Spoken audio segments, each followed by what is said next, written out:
The women at Collective Shout have been targeting the video game industry because they still view it as a male dominated space when that just isn't the case anymore. But over the past couple of weeks, they have been playing the victim as much as possible. They are receiving millions of messages on social media and they cannot take all of the backlash that they're facing. But now they're saying that there needs to be government responses and that gamers need to get arrested. I have a few different things to show off, but before I get into the topic, if you enjoy the content I create, check out the links in the description, join the community in my live streams, and consider supporting through Patreon or YouTube memberships. Now, it is absolutely mind-blowing that they really didn't expect any backlash to come of this situation. They really thought that they could ruin a hobby that billions upon billions of people enjoy, and they wouldn't face any sort of backlash for that. And sometimes when you're on social media, yes, people are going to take things a step too far, and that isn't okay. It's not okay to send people death threats or R threats, but at the same time, these people love to call genuine criticism and really just trash talking disgusting, vile hate. And they love to dramatize a situation to try to get attention and try to win some victim points. And it seems that that's what they're doing. Now, again, I'm not saying that they haven't received any messages that push the limits, but at the same time, the majority of them are not legitimate, credible threats, and they know that, but they're going to blow this situation up as much as possible to try to gain supporters to their side, and of course, to try to raise money. That's all this really is to them, is a grift. They don't care about protecting women or protecting young girls. If they actually did care about these things, they'd worry about places in the world where women are slaves, where women are treated like their property, where women are not the same as men in terms of the rights that they have. They are not treated fairly in certain places in the world. But of course, they're going to blow this situation out of proportion and say this protects young girls when really we're talking just about pixels on a screen. Though Coralie Allison, the movement operations manager at Collective Shout, had posted this.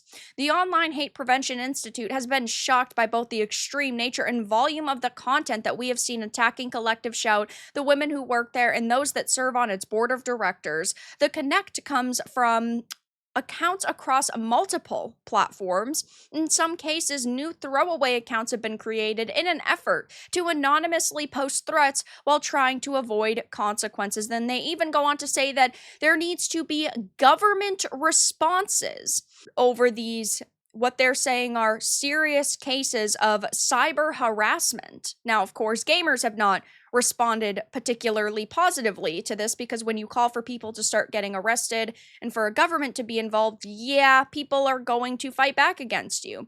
Though, on the Collective Shout webpage, it says this: Gamergate returns, Online Hate Prevention Institute condemns online abuse of our team. Following our successful campaign calling on payment processors to stop processing payments on popular gaming platforms hosting abusive content, our small team has been inundated with abuse, harassment, and threats of violence by gamers who are angry about losing their R games. No, gamers are sick and tired of activists forcing their way into this industry and trying to control our entertainment. We are sick and tired of censorship. If you came into this industry and just raised the question, is there this problem? I genuinely love to know. That would be one thing, because you would be approaching it in an almost educational manner, but what you are trying to do is you are trying to force certain platforms to change, and you are making it so developers cannot make money off of legal content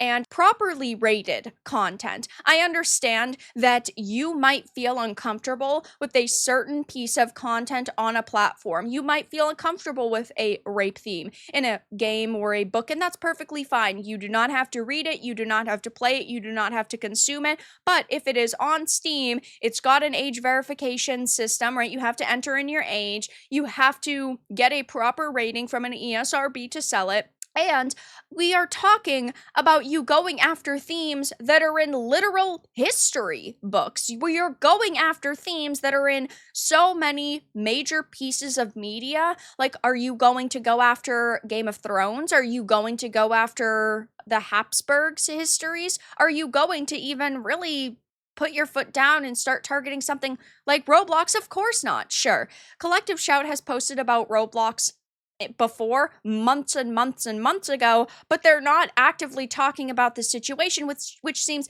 a little bit suspicious to me personally. You'd think if they were actually worried about protecting real children and real girls, they'd maybe focus on that instead of games on platforms like Steam that they simply feel a little bit uncomfortable with. It just goes to show that all of these people are absolute hypocrites. Same with Visa and MasterCard. I did another video on the Roblox situation, but it says the Online Hate Prevention Institute is an Australian harm prevention charity, and my number one problem with this whole entire Collective Shout situation is that they are based in Australia, and Australia is known for being very censorship heavy when it comes to entertainment and social media. So I can't say I'm particularly shocked that these people think that it's normal to want people completely silenced when you don't like what they have to say.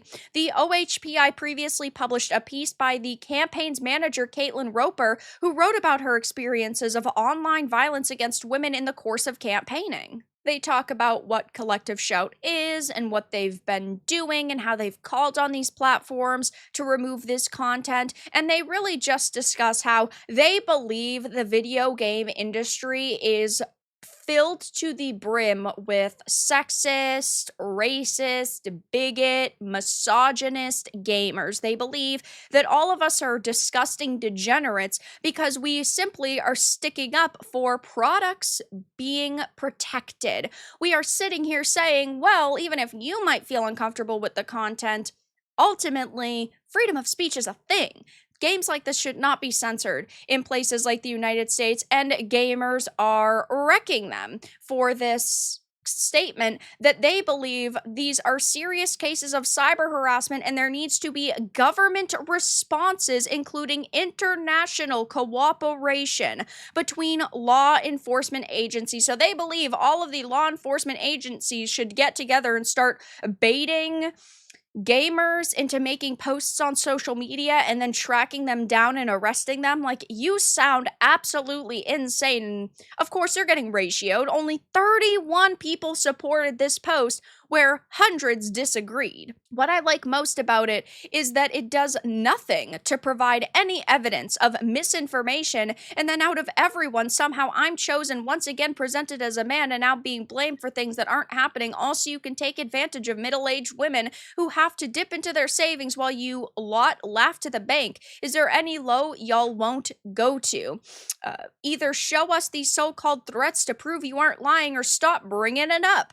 You know, these people have no idea what Gamergate is because they had to attach themselves to a movement about ethics in game journalism, which is clearly something Collective Shout lacks. Yeah, they're trying to make it seem as if they're starting a new Gamergate movement, but it just goes to show that they really know nothing about the gaming industry, because Gamergate 2 had started last year. They would know that if they actually cared about the video game industry. And by the way, I think that it's so funny when I tag people like Caitlin Roper in posts saying, can you prove in one single screenshot that you were a gamer, and then they block me.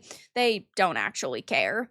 The police gave you a response. They handed you a how to handle criticism pamphlet, or did you forget? Leave us alone, Collective Shout. There are people showing that Melinda Tankard Rice and Caitlin Roper haven't been talking about Roblox at all whatsoever. Again, if you actually care about protecting kids, this is probably the time you actually make a statement. Don't fuck around with other people's liberties if you don't want them pissed off at you. It's just that simple. Imagine wanting to arrest people for wanting to play the video games they love. You guys are truly pathetic. Yes, calling you out as hate speech now. You going after violent games next for hate speech as well. So you want to silence people who called you and the movement out for it, right? Yeah, it's not a very good look for Collective Shout, but this is the way that they've been acting, and this is the way that they will continue to act. If they can get a little bit of attention on social media, they will do their best to dramatize a situation to make it seem even worse. And of course, again, do not go to their social media accounts. Do not leave them negative comments, because ultimately they just want as much ammunition to use against gamers as possible. And I certainly don't want to give it to them. But yeah, now they're calling for serious threats of cyber harassment to be responded to by the government. And they even believe that international cooperation between law enforcement agencies should happen soon. But that's all that I really had to discuss in this video. Let everyone know your thoughts in the comments below. If, of course, you found this important and informative, make sure to give it a like, and if you didn't, give it a dislike. I appreciate your support either way, but I'll talk to you all again in the next video really soon.